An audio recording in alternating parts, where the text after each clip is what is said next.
Unacademy. Let's crack it.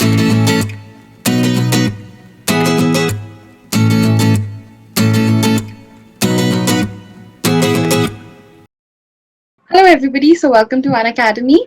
Today, we will be interviewing one of the best candidates who's just cleared the exam recently with a rank that is 187. So, today we are going to introduce you to Sweetie Sehrawat, and we'll get to know about her journey as to how did she prepare, what did she do, and what were her strategies. So, please welcome Miss Sweetie Sehrawat. Thank you so much, and thank you so much for letting me in. And securing this rank is surely a dream come true. Congratulations on that. So, the first question we will ask you is going to be how did you feel when the results came out and what was your reaction? Like, did you anticipate such a thing or were you just taken aback? Like, what happened? The night before the results, so I was a little bit stressed, but I consoled myself. I said it to myself that I have given my 100%, and whatever the result is going to be tomorrow, I would accept it gracefully. That's really good. But we are really, really happy and proud to introduce you as one of our very own learners with a rank that is 187, a very, very remarkable feat. So our learners would actually want to know something about your preparation. How did you go about preparing? So generally एक बहुत आसान सा सवाल रहता है that when did you start preparing? Like after your masters or during your graduation, whatever. Like when did you start preparing? After my graduation in electronics engineering from BTU, which Okay. completed in 2015, I took up a job in private sector, which is NXP Semiconductors, and I spent almost 2 years there. But with a private sector job, it is difficult to prepare. And then I realized that if I have to pursue my dream, then this is the right time, right age that I should go for it. And I resigned from my job in 2017, and I started preparing for it. I joined coaching classes because my background was in engineering, and after a 2 years job, it was difficult for me to understand the pattern of the exam, to get familiar with it, because of all of the subjects for humanities which I studied during my school years. All So to right. build that particular basic, I joined the coaching classes, which really helped me to understand the exam pattern. And then after my coaching, I prepared at home for a year, and the next year, then I appeared for the exam. All right. That's great. So was this your first attempt at cracking it? No, this was my second attempt. First attempt I took was with when I was taking the coaching itself, All but right. it was difficult. It was difficult for me, and I wasn't even confident. I wasn't even happy with my efforts, and somehow I knew the result that I won't be able to clear the prelims itself. So I knew it from the very start, but I gave the prelims just to know the pattern so that I just set into the exam, the environment, and then I prepared for a year and then appeared again. All right, that's great. So I would like to ask you one thing. Like usually people get really disheartened, like if they do not, score well in the test series or maybe crack the prelims in the first go or whatever. So can you give us a little a piece of advice there as to what can we actually, what should be the motivation that should be there, or how you should assess yourself as to, prepare nicely?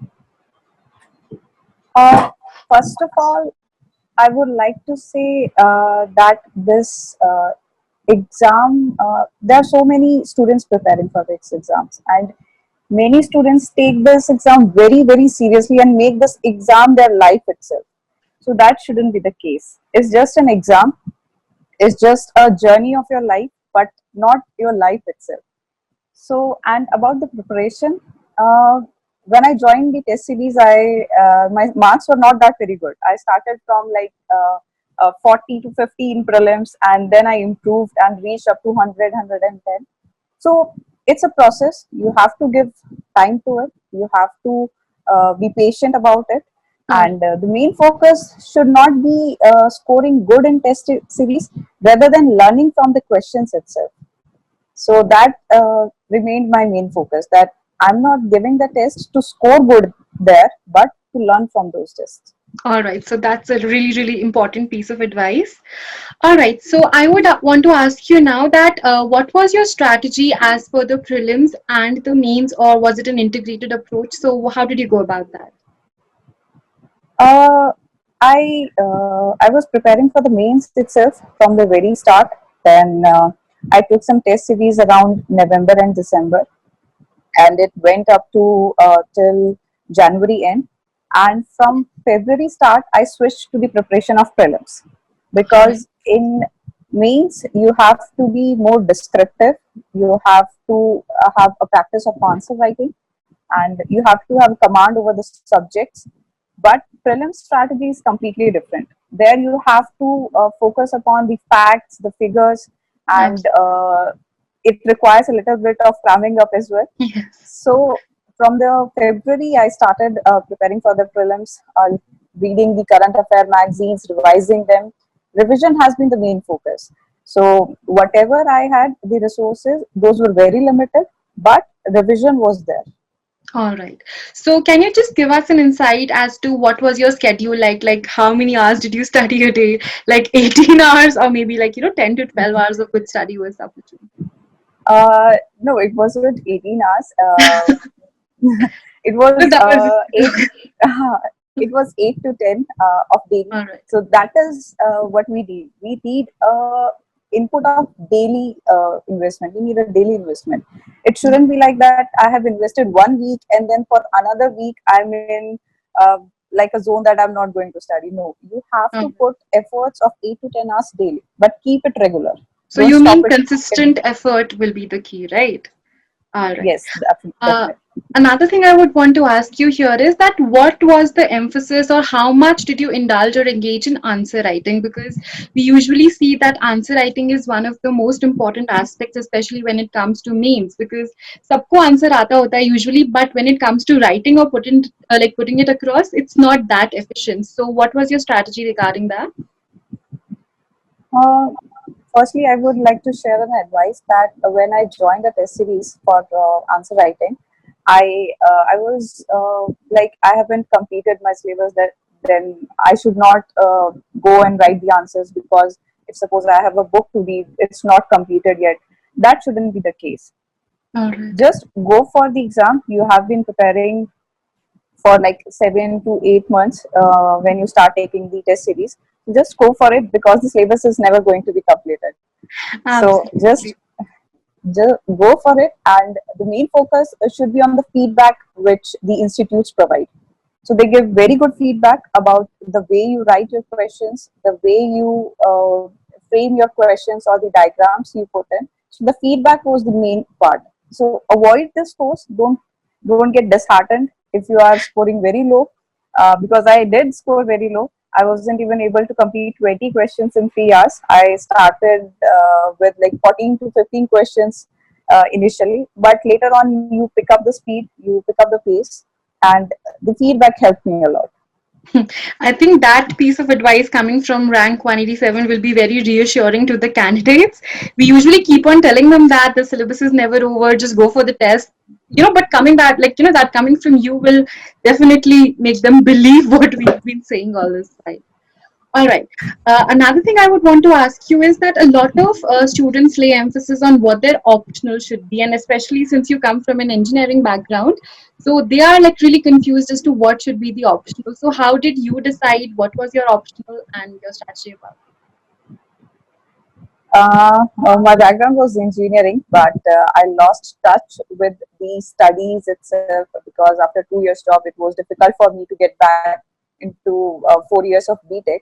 So I decided that I should take up a subject that that could have overlap with the other GS subjects, and geography it was, and I have an interest in geography as well. It excites me as well. So I think you should choose a subject which you are comfortable in. Invest time in choosing your optional, because um, it is very scoring, and it is a very deciding subject when you clear the exam. So you should put time in deciding your option, which you are comfortable in. All right, so that's also really, really nice to know because a lot of them usually are confused with the optional. So this is also very, very important that if you have to change it, so it is better that it overlaps with one of the other GS subjects very well. Another thing I would want to know you is know or rather ask you is that when you got selected or rather shortlisted for the interview, how did you start preparing for that then? I went through some of the interviews itself of previous year toppers. Then how did they prepare for the interview? What exactly did they do? So, and everything came up to that you have to be yourself first of all and focus on your DAF. That Uh, everything you write there, you should know what you are writing. And third thing I think would be we are continuously in touch with the current affairs. That always should be there, but the main area should be your DAF. You should focus on that. Everything, whether it is your name, whether it is your place of birth or your previous experience, you should completely know about it. All right, so they do ask questions from there for sure. Other than that, like apart from the preparation, I'm pretty sure like it's a very long journey for all the aspirants to prepare, like from the preparation phase to get to the interview and the results. So, like obviously, it's very normal to get disheartened in between or anything.